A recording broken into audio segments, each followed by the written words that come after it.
In this video, I'm going to show you how you can achieve a strong visual design using intaglio Drypoint technique on a zinc plate. We'll be using a sepia etching ink, but with an addition of another chosen colour using masked roll-on. Hope you enjoy the video. So the first step is to file the edges of the plate so it doesn't damage the blankets or rip the paper when you put it through the press. You are supposed to polish metal plates but to get a white background, but I don't want to get the white background because I actually want some mid-tone colour in the background, so I'm not polishing it. It's a zinc plate. I'm drawing my design with China marker so it doesn't scratch the surface of the plate, and then I'm going to use the lines to scratch into them with Drypoint. And I'm not using a Drypoint needle at first, just using a burn. Very noisy, sorry. I'm using a little mini drill tool, USB charged, and the reason why I'm doing that is because here I made a mistake, so I'm just polishing it with a burnisher, and then just carried on with all the sort of bigger lines. It just was a lot quicker. Whatever is the right or wrong way of doing it, I was going to find out, but I didn't really want to spend a long time making these lines.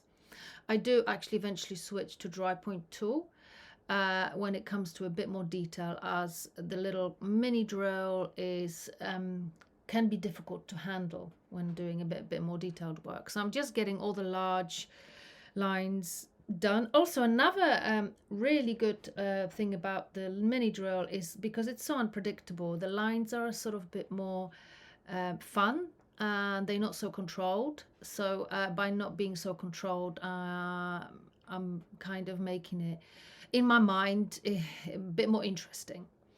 So it got a bit more difficult when I started to do the little shapes. So this is when I and also just getting the large areas of cross hatching. This is when my Drypoint tool became really handy, and this is where I am getting the sort of large darker areas by cross hatching, doing the detail here. It's relatively, you are actually supposed to be holding the tool 90 degrees rather than sideways. Oh, here I've made a mistake as well, and I'm kind of scraping it off and then burnishing it.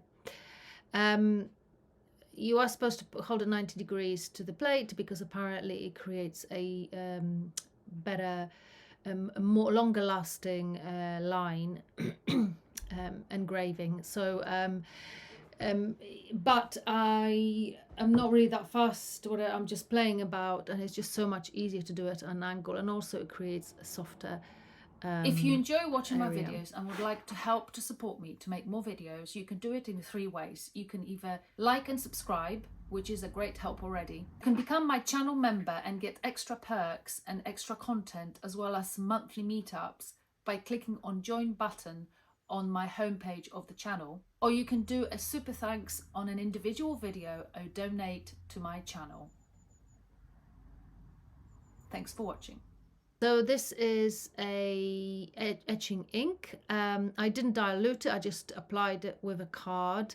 I should have probably diluted it and rolled it out first, but this worked perfectly fine. The colour is sepia, which has got a lovely kind of brown tint to it, and it's very important how you wipe with Drypoint, and I'm using a SCRIM with round motions where I'm pushing the ink into all the grooves that I've just scraped out on my lovely Drypoint lines. And I guess patience is quite important here,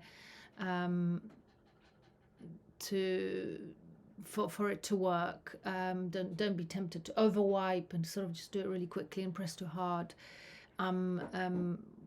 just making sure that these round motions are pushing as much ink as possible into all the grooves. And I wanted to look a little bit moody, sort of mid-tone grey, so I don't want to overwipe it. I'm quite conscious of it. However, because I haven't polished the plate, the zinc plate has got quite a bit of tone to it if you don't polish it, because of its slightly rough texture. So here we go. The design is being now revealed. This is quite exciting. I really like the way it's looking. And what I'm going to do is I want some, this is like a fresh bit of SCRIM to get more ink off. If you scrunch it, sort of, it becomes like a ball. It's a really good way of getting the ink off the surface and not the engraved lines. And yeah, you can really see the design now. So I want to get the light areas lifted out, so I'm going to use a cotton bud, which is quite satisfying. I really like that feel. It kind of makes me think a little bit of aqua tint when you've got 3-4 different tonal values. So I'm just wiping these areas off to make them a lot lighter than the rest, and just here on the leaves as well. It's a really nice sort of touch. So this is a proof print, so I'm just going to run it through the press. My paper's already in a in a water bath, soaking up, and I'm gonna blot it. I've blotted my paper already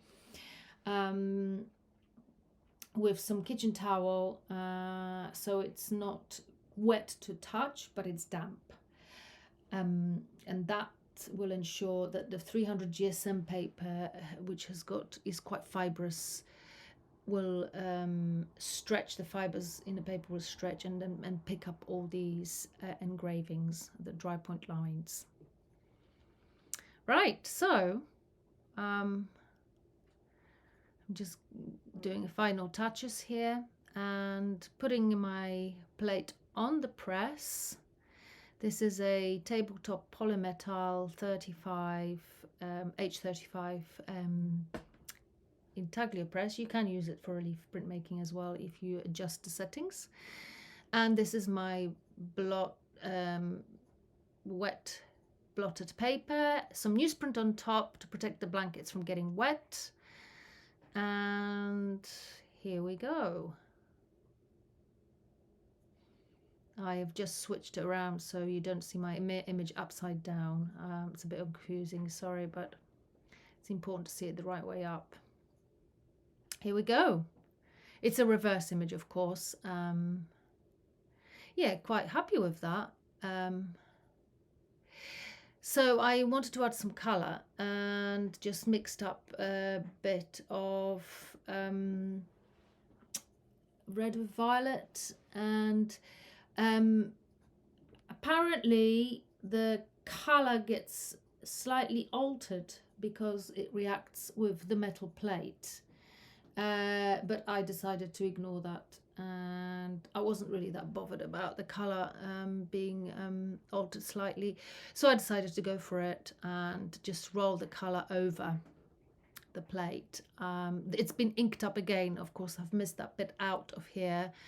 After my last proof print, I've inked it again, of course, and now added this colour. So I'm just creating a mask. I'm going to cut out because I want to add a specific shape, to roll out ink in a specific shape. So I'm just drawing it out and cutting it out with a scalpel knife to give me the mask that I desire. All right, so just placing it on the plate and rolling it out again. It's a bit fiddly, but again, this is not, I'm not here after accuracy. It's kind of an abstract shape. It doesn't matter if it's not perfect. And I've just got one more bit. Oh yes, and of course I wanted those white, I love those whites so much. I wanted to re-add them after rolling ink on top as well, so they are visible.